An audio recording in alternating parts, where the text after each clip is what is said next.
driving the market? What do you, as you think back over the last several months, we've had a relatively strong market given the supplies we've had. What do you think some of the key drivers are? Oh, it really has been phenomenal how good demand has been. We've had record large total meat production 3 years in a row.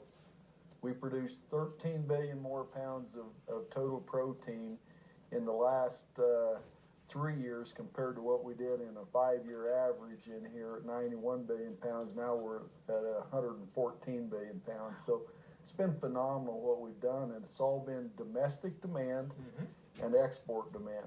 Consumers around the world want what we produce.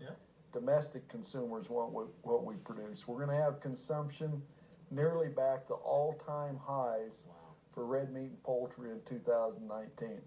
We wouldn't have guessed that a couple of years ago. No, not being able to maintain these price levels. You think about the last 2 years, calf prices have basically stayed at $1.70 for 2 years. Feeder prices have been strong. So that was going to be my next question. Let's talk about calf prices as we move into 2019.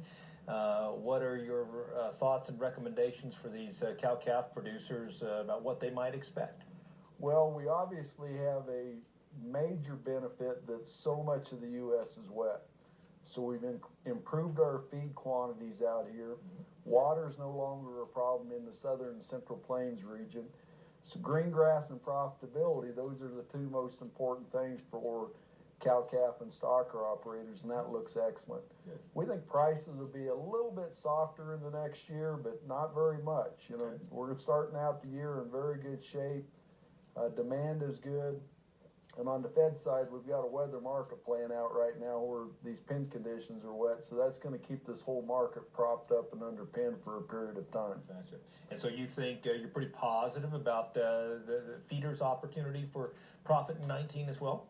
I think we'll have a situation, you know, when you look at the cattle feeders, they basically made a little money, lost a little money in 2018. I think we'll have a similar situation in 2019. Prices will be strong through the first half of the year because weather has taken a lot of tonnage off the market. But in general, we've got a positive crush margin out in front of us, and that's always a good starting spot if we can buy a little bit of margin starting out. Fantastic. You know, Randy, I know you talk to a lot of people. It can